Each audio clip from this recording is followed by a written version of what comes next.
ಪಿತನ ಸುತನ ಮತ್ತು ಪವಿತ್ರಾತ್ಮರ ನಾಮದಲ್ಲಿ ಆಮೆನ್. ಸ್ತುತಿಸಲು ಜಯ ನಮಗೆ ಯೇಸು ನಾಮ, ಸ್ತುತಿಸಲು ಜಯ ನಮಗೆ, ಸ್ತುತಿಸಲು ಜಯ ನಮಗೆ ಯೇಸು ನಾಮ, ಸ್ತುತಿಸಲು ಜಯ ನಮಗೆ. ಸ್ತುತಿಸಲು ಸೈತಾನ ಓಡಿ ಹೋಗುವನು, ಸ್ತುತಿಸಲು ರೋಗವೆಲ್ಲ ನೀಗಿ ಹೋಗುವುದು.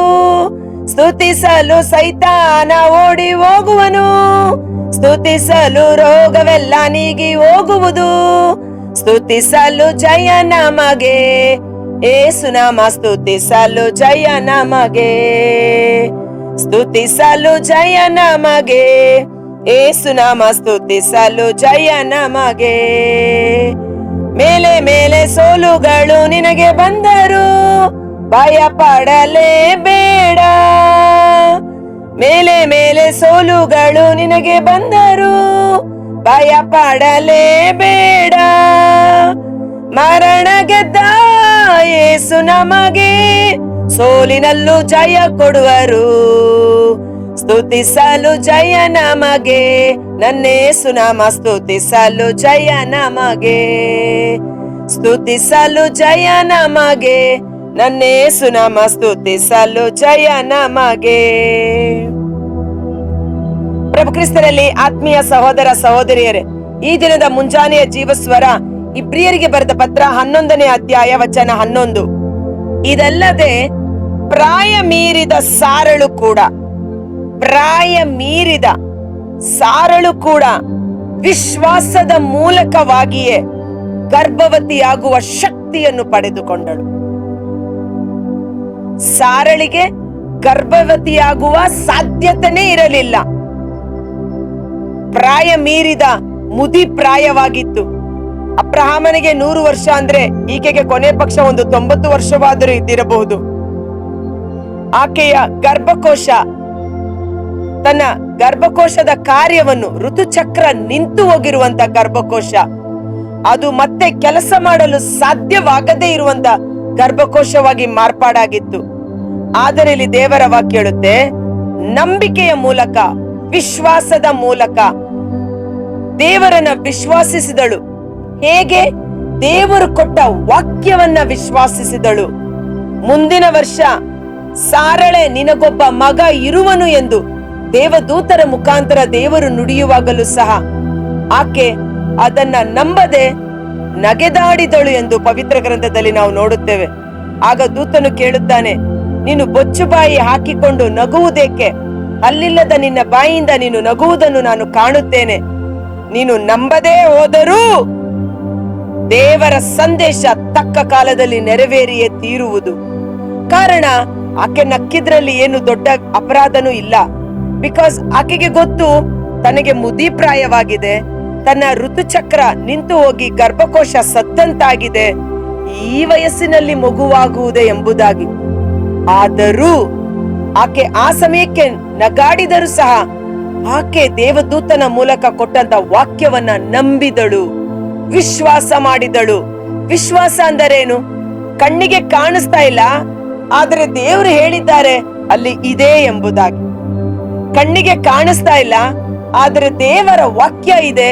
ದೇವರು ನನಗೊಬ್ಬ ಸಂತತಿಯನ್ನ ಕೊಡುತ್ತಾರೆ, ನನಗೊಬ್ಬ ಮಗನನ್ನ ಮುಂದಿನ ವರ್ಷ ಈ ಸಮಯದ ವೇಳೆಗೆ ನನ್ನ ಕೈಯಲ್ಲಿ ಮಗು ಇರುತ್ತಾನೆ ಎಂಬುದಾಗಿ. ಆಕೆ ವಿಶ್ವಾಸವಿದ್ದ ಕಾರಣ ದೇವರ ವಾಕ್ಯವನ್ನ ನಂಬಿ ದೇವರಿಗೆ ಕೃತಜ್ಞತಾ ಸ್ತುತಿ ಸ್ತೋತ್ರಗಳನ್ನ ಸಲ್ಲಿಸುತ್ತಿದ್ದಳು. ನನ್ನಿಂದ ಇದು ಸಾಧ್ಯವಿಲ್ಲ, ಆದರೆ ನನಗೆ ವಾಗ್ದಾನ ಮಾಡಿದ ದೇವರು ಆ ಸಂದೇಶ ನೆರವೇರಿಯೇ ತೀರುತ್ತದೆ ಎಂದು ಆ ವಾಕ್ಯವನ್ನ ಮಹಿಮೆಪಡಿಸಿದಳು, ಆ ವಾಕ್ಯವನ್ನ ಘನಪಡಿಸಿದಳು. ವಾಗ್ದಾನ ಮಾಡಿದ ದೇವರು ನಂಬಿಗಸ್ತರು ಎಂದು ಭರವಸೆ ಆಕೆಗಿತ್ತು. ನೋಡಿ, ವಾಗ್ದಾನ ಮಾಡಿದ ದೇವರು ನಂಬಿಗಸ್ತರು ಎಂದು ಭರವಸೆ ಆಕೆಗಿತ್ತು.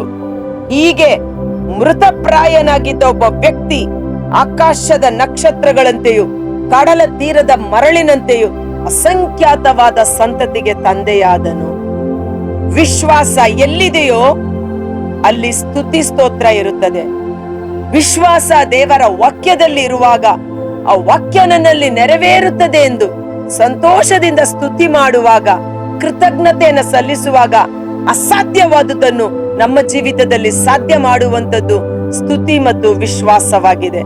ವಿಶ್ವಾಸ ಸ್ವರ್ಗದ ಆಶೀರ್ವಾದಗಳನ್ನ ತೆರೆಯುವ ಬೀಗದ ಕೈಯಾಗಿದೆ. ವಾಗ್ದಾನ ಮಾಡಿದ ದೇವರು ನಂಬಿಗಸ್ತರು ಎಂದು ಆಕೆ ವಿಶ್ವಾಸ ಮಾಡಿದ ಕಾರಣ ಗರ್ಭವತಿಯಾಗುವ ಶಕ್ತಿಯನ್ನು ಮರಳಿ ಪಡೆದುಕೊಂಡಳು. ನಮ್ಮ RRC ಧ್ಯಾನ ಕೇಂದ್ರಕ್ಕೆ ಈ ತಿಂಗಳು ಧ್ಯಾನಕೂಟಕ್ಕೆ ಬಂದಾಗ ಒಂದು ಸಹೋದರಿ ತನ್ನ ಸಾಕ್ಷಿಯನ್ನು ಕೊಡುವಾಗ ಸುನೀಲ್ ಮತ್ತು ಆಕೆಯ ಪತ್ನಿ 13 ವರ್ಷಗಳ ನಂತರ ಅವರಿಗೆ ದೇವರು ಮುದ್ದಾದ ಹೆಣ್ಣು ಮಗುವನ್ನ ಅನುಗ್ರಹಿಸಿದ್ದಾರೆ. 13 ವರ್ಷಗಳು ಹೇಗಿರಬಹುದು ಅವರ ಜೀವನ ಅಲ್ವಾ?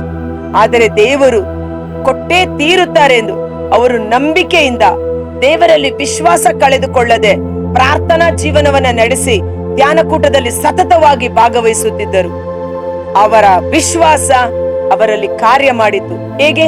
ಧ್ಯಾನಕೂಟದಲ್ಲಿ ಬಂದು ಅವರು ದೇವರನ್ನ ಕೃತಜ್ಞತಾ ಸ್ತುತಿ ಸ್ತೋತ್ರಗಳ ಮೂಲಕ ಮಹಿಮೆ ಪಡಿಸುತ್ತಿದ್ದರು. ಹೃದಯದಲ್ಲಿ ವಿಶ್ವಾಸವಿದ್ದ ಕಾರಣ ಬಾಯಿ ಕೃತಜ್ಞತೆಯನ್ನ ಸಲ್ಲಿಸಲು ಸ್ತುತಿ ಮಾಡಲು ಪ್ರಾರಂಭ ಮಾಡಿತು. ದೇವರ ಕೃಪೆಯಿಂದ ಅವರಿಗೆ ಹೆಣ್ಣು ಮಗುವನ್ನ ಜನಿಸಿತು ಎಂದು ಸಾಕ್ಷೀಕರಿಸಿದರು. ನಮ್ಮ ಡೈರೆಕ್ಟರ್ ಗುರುಗಳು ಒಂದು ಸಲ ಟಾಕ್ ಕೊಡುವಾಗ ಅವರು ಹೇಳಿದ್ರು, ಕೇರಳದಲ್ಲಿ ಒಬ್ಬ ಸ್ತ್ರೀ ಸುಮಾರು ವರ್ಷಗಳ ನಂತರ ನನಗೆ ಮಗು ಆಯ್ತು ಎಂದು ಸಾಕ್ಷೀಕರಿಸಿದಳು. ಜನ ಎಲ್ಲ ಜೋರು ಚಪ್ಪಾಳೆ ತಟ್ಟಿದರು. ಆಕೆ ಹೇಳಿದಳು, ಚಪ್ಪಾಳೆ ತಟ್ಟಿ ಮುಗಿದ ಮೇಲೆ ಹೇಳಿದಳು, ನಿಮಗೆ ಇನ್ನೂ ಒಂದು ಆಶ್ಚರ್ಯಕರ ವಿಷಯ ಹೇಳುತ್ತೇನೆ, ನನಗೆ ಗರ್ಭಕೋಶವೇ ಇರಲಿಲ್ಲ. ಅಂದರೆ ಗರ್ಭಕೋಶ ಇಲ್ಲದಿದ್ದರೂ ದೇವರನ್ನ ನಂಬಿದ ಕಾರಣ ಅವಳಿಗೆ ಮಕ್ಕಳಾಗುವ ಸೌಭಾಗ್ಯವನ್ನ ದೇವರು ಕೊಟ್ಟರು ಎಂಬುದು. ಇವತ್ತು ವಾಗ್ದಾನ ಮಾಡಿದ ದೇವರು ನಂಬಿಗಸ್ತರು ಎಂದು ನಂಬೋಣ. ನಿಮಗೆ ಯಾವುದೇ ವಾಕ್ಯ ಬಂದಿರಬಹುದು, ಇಗೋ ನಿನ್ನ ಕಷ್ಟಗಳನ್ನ ಪರಿಹರಿಸುತ್ತೇನೆ, ಇಗೋ ನಿನ್ನನ್ನ ಶಿರಸ್ಸಾಗಿ ನೇಮಕ ಮಾಡುತ್ತೇನೆ, ನಿನ್ನ ಸಾಲ ಪರಿಹರಿಸಲ್ಪಡುವುದು, ನಿನಗೆ ಸಂತತಿ ಸಂತಾನ ಉಂಟಾಗುವುದು, ನಿನಗೆ ವಿವಾಹವನ್ನು ತಕ್ಕ ಸಮಯದಲ್ಲಿ ನೆರವೇರಿಸಿ ಕೊಡುತ್ತೇನೆ ಎಂದು ದೇವರ ವಾಕ್ಯ ದೇವ ಸೇವಕರುಗಳ ಮೂಲಕ ಪ್ರಬೋಧನೆ ಮೂಲಕ ದೇವರ ವಾಕ್ಯ ನಿಮಗೆ ಬಂದಿರಬಹುದು. ಆ ವಾಕ್ಯವನ್ನ ನಂಬಿ ಅದು ನೆರವೇರಲು ಸಾಧ್ಯನೇ ಇಲ್ಲವಾ? ತೊಂದರೆ ಇಲ್ಲ. ಅದು ನೆರವೇರಲು ಸಾಧ್ಯನೇ ಇಲ್ಲ ಅಂದ್ರು ನಿಮ್ಮ ಸ್ವಂತ ಶಕ್ತಿ ಬಲ ಅಲ್ಲ, ನಿಮ್ಮ ಜ್ಞಾನ ಅಲ್ಲ, ವಾಕ್ಯವನ್ನ ಮಹಿಮೆ ಪಡಿಸಿ ಈ ವಾಕ್ಯ ನನಗೆ ದೇವರು ಕೊಟ್ಟಿದ್ದಾರೆ ಎಂದು ಪ್ರತಿದಿನ ಆ ವಾಕ್ಯವನ್ನ ಹೇಳಿ ದೇವರಿಗೆ ಕೃತಜ್ಞತಾ ಸ್ತುತಿ ಸ್ತೋತ್ರವನ್ನ ಸಲ್ಲಿಸಿ ದೇವರ ವಾಕ್ಯ ತಕ್ಕ ಸಮಯದಲ್ಲಿ ನಿಮ್ಮಲ್ಲಿ ಕಾರ್ಯ ಮಾಡಿ ದೇವರ ನಾಮವನ್ನ ಮಹಿಮೆ ಪಡಿಸುತ್ತದೆ. ಕರ್ತರಾದ ಯೇಸುವೇ, ಮುಂಜಾನೆ ವೇಳೆ ಜೀವಸ್ವರವನ್ನ ಆಲಿಸುತ್ತಿರುವ ಪ್ರತಿಯೊಬ್ಬ ಸಹೋದರ ಸಹೋದರಿ ಅವರ ಕುಟುಂಬಗಳನ್ನು ಸಮರ್ಪಣೆ ಮಾಡುತ್ತೇನೆ. ಮುದಿ ಪ್ರಾಯಳಾಗಿದ್ದರು, ಗರ್ಭಕಾಲ ನಿಂತು ಹೋಗಿದ್ದರು, ಸಾರಳು ವಿಶ್ವಾಸದ ಮೂಲಕ ಆ ಗರ್ಭವತಿಯಾಗುವ ಶಕ್ತಿಯನ್ನು ಪಡೆದುಕೊಂಡಳು. ವಿಶ್ವಾಸ ನಮ್ಮ ಶರೀರದಲ್ಲಿ, ನಮ್ಮ ಜೀವಿತದಲ್ಲಿ ಅಸಾಧ್ಯವಾದುದನ್ನು ಮಾಡಲು ಶಕ್ತಿಯುತವಾದದ್ದಾಗಿದೆ. ವಿಶ್ವಾಸ ದೇವರ ವಾಕ್ಯ ನಮ್ಮಲ್ಲಿ ಕಾರ್ಯ ಮಾಡಲು ಬಾಗಿಲನ್ನ ತೆರೆದುಕೊಡುವಂತದ್ದಾಗಿದೆ. ಈ ವಾಕ್ಯವನ್ನ ಆಲಿಸಿದ ಯಾರೆಲ್ಲ ವಿಶೇಷವಾಗಿ ಮಕ್ಕಳಿಗಾಗಿ ಪ್ರಾರ್ಥನೆ ಮಾಡುತ್ತಿದ್ದಾರೋ ಅವರಿಗೆ ವೈದ್ಯರು ಹೇಳಿರಬಹುದು, ನಾನಾ ವಿಧವಾದ ತೊಂದರೆಗಳು ಅವರ ಶರೀರದಲ್ಲಿ ಕಾಡ್ತಾ ಇರಬಹುದು. ಈ ಸಮಯದಲ್ಲಿ ಅವರು ದೇವರ ವಾಕ್ಯವನ್ನ ವಿಶ್ವಾಸ ಮಾಡಲಿ. ಬಂಜೆಯನ್ನು 6-7 ಮಕ್ಕಳುಳ್ಳವಳನ್ನಾಗಿ ನಾನು ಮಾಡುತ್ತೇನೆ ಎಂಬುದು ಸರ್ವೇಶ್ವರ ವಾಕ್ಯ. ಆ ವಾಕ್ಯವನ್ನ ನಂಬುವುದರ ಮೂಲಕ ಅವರು ಗರ್ಭವತಿಯಾಗುವ ಶಕ್ತಿಯನ್ನು ಪಡೆದುಕೊಂಡು ಮುಂದಿನ ವರ್ಷದಲ್ಲಿ ಅವರು ಮಕ್ಕಳನ್ನ ಜನಿಸಿ ದೇವರಿಗೆ ಸಾಕ್ಷಿಯಾಗಿ ಬಂದು ನಿಲ್ಲುವಂತೆ ಈ ಅದ್ಭುತ ಕಾರ್ಯ ಸಾರಳ ಜೀವಿತದಲ್ಲಿ ನಡೆದ ಅದ್ಭುತ ಅವರ ಜೀವಿತದಲ್ಲಿ, ಅವರ ಕುಟುಂಬದಲ್ಲಿ ನೆರವೇರುವಂತಾಗಲಿ. ಅಸಾಧ್ಯವಾದುದನ್ನ ಸಾಧ್ಯವನ್ನಾಗಿಸುವ ದೇವರು ಎಂದು ನಂಬಿದ ಸಾರಳ ರೀತಿಯಲ್ಲಿ ವಿಶ್ವಾಸದ ವರದ ಅಭಿಷೇಕ ಪ್ರತಿಯೊಬ್ಬರಲ್ಲಿ ಕಾರ್ಯ ಮಾಡಲಿ. ಅವರ ಜೀವಿತದಲ್ಲಿ ಮದುವೆ ಆಗುವುದೇ ಇಲ್ಲ, ನನಗೆ ಕೆಲಸವೇ ಸಿಗುವುದಿಲ್ಲ ಎಂದು ಯಾರೆಲ್ಲ ನಿರಾಶೆಯಲ್ಲಿದ್ದಾರೋ ಅವರು ದೇವರ ಕಡೆ ತನ್ನ ಕರಗಳನ್ನೆತ್ತಿ ದೇವರು ಅವರಿಗೆ ಕೊಟ್ಟ ದೇವ ಸೇವಕರುಗಳ ಮೂಲಕ, ಬೈಬಲ್ ವಾಕ್ಯದ ಮೂಲಕ ಅವರಿಗೆ ದೊರಕಿದ ವಚನವನ್ನ ನಂಬಿ ಸ್ತುತಿ ಮಾಡುವಂತೆ ಅವರ ಕಟ್ಟಲ್ಪಟ್ಟ ನಾಲಿಗೆಗಳು ತೆರೆಯಲ್ಪಡಲಿ. ವಾಗ್ದಾನ ಮಾಡಿದ ದೇವರು ನಂಬಿಗಸ್ತರು. ದೇವರ ನಾಮ ನನ್ನ ಶರೀರದಲ್ಲಿ ಮಹಿಮೆಯಾಗಿ ಪ್ರಕಟಿಸಲ್ಪಡುವಂತೆ ಪವಿತ್ರಾತ್ಮರ ಅಭಿಷೇಕ ಪ್ರತಿಯೊಬ್ಬರಲ್ಲಿ ಕಾರ್ಯ ಮಾಡುವಂತೆ ಯೇಸುವಿನ ಅದ್ಭುತಕರವಾದ ನಾಮದಲ್ಲಿ ಪ್ರಾರ್ಥಿಸಿ ಬೇಡಿ ಹೊಂದಿಕೊಳ್ಳುತ್ತೇವೆ. ಆಮೆನ್.